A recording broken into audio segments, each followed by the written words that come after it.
Alright, and a special thanks and shout out to Norm Majeski from Grand Prize Cars in Cedar Lake, Indiana for allowing me to come out and check out the 1988 Buick Reatta and its Graphic Control Center. Hello everyone, Josh here from Neighborhood Car Reviews, and I am here at Grand Prize Cars, and we are in Cedar Lake, Indiana. This is up north near Chicago, and I am inside this very nice, very well equipped 1988 Buick Reatta. Now I'm not going to be filming the actual car, but what I am going to be filming is the electronic control center. Buick called it the Graphic Control Center in the Riviera. And this system, I believe, is probably one of the most important pieces of automotive technology that I have encountered. I sometimes will classify it along the importance of the Apollo guidance computer and its importance. And this is a precursor to the modern day touchscreens that we have now. The system in this car is a green phosphor monochromatic CRT touch responsive display. It's small, but it is very, very unique. It's very responsive.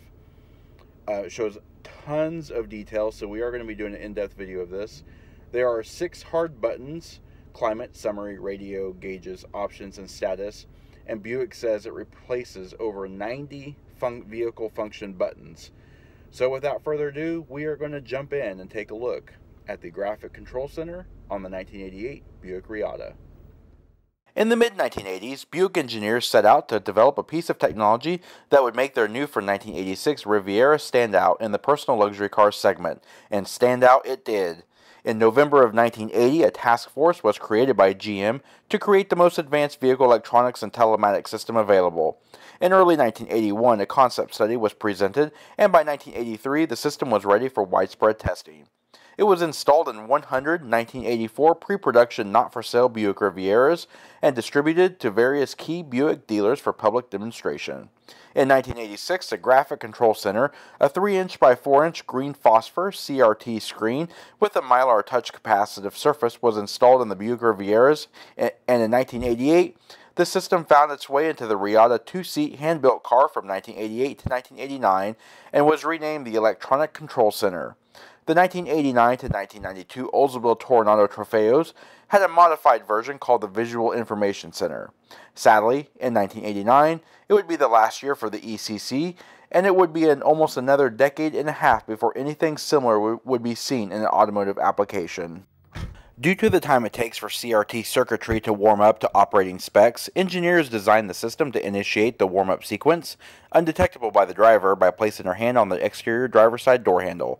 When the door is opened, then shut, the instrument cluster cycles through a calibration and test sequence, and the CRT displays a Reatta logo.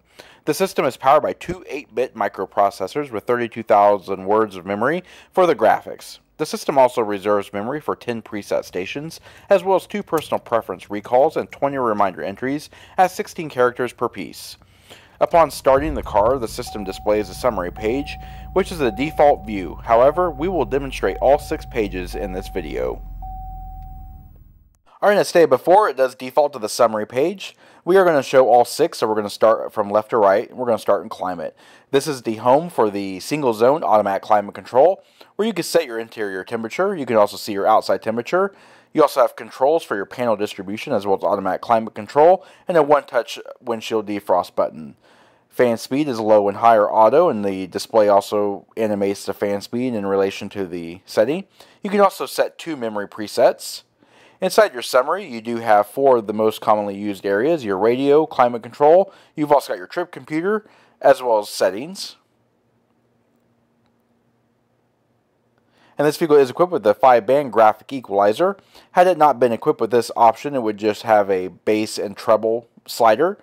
But this is nice to demonstrate the actual graphic equalizer. You can also change your balance and fade. It is an AM/FM tape player. It does have automatic seek and scan, Dolby noise reduction for the tape.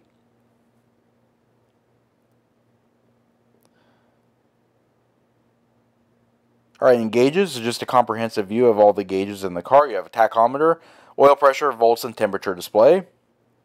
And in options, you have trip computer, trip monitor, and reminders.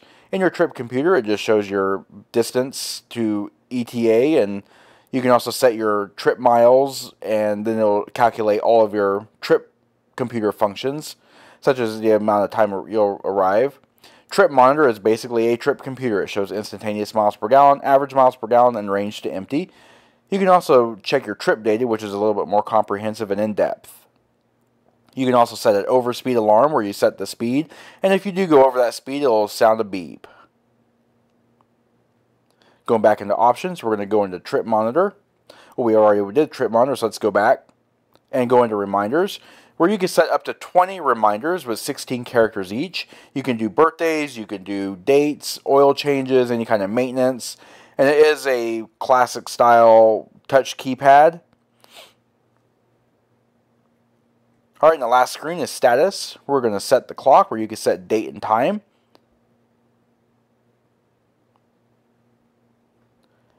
Set your ECC brightness. It has to be dark for this, but you can set dim and bright. System tone is just the beeping that occurs every time you hit a button. It is very annoying, so most people have that turned off. And of course, you go into diagnostics, and diagnostics show 4 separate areas: climate, fluids, vehicle, and engine. In climate, it's going to show any issues with the AC refrigerant, temperature sensors, or climate sensors. And in this, it just shows, displays what an example of the warning symbol would be like. And they are tied to the C Diagnostic Center warning lamp in the main instrument cluster.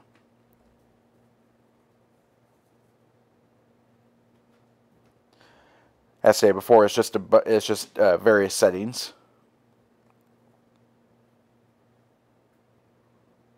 Alright, and in fluids, it shows basically your fluid status for brake fluid, fuel level, washer fluid, and engine. It does show little animations of brake fluid low.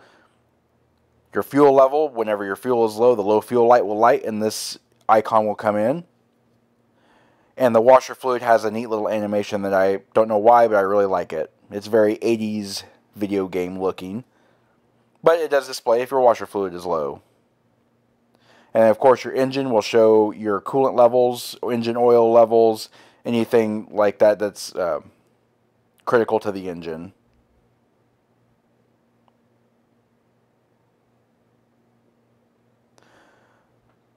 Alright, vehicle status just shows computer diagnostics, your door status, and brake status. So door ajar, trunk ajar, anything like that. And of course, the brakes will show if there's an ABS problem or if your parking brake is set. Of course, the brake warning lamp will also illuminate. And the rest of this video is just basically your engine diagnostics error codes. It's pretty self-explanatory from here.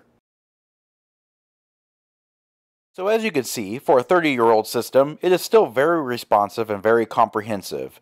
They were very advanced for the time, and as a result, GM engineers over-engineered them, so they are incredibly reliable.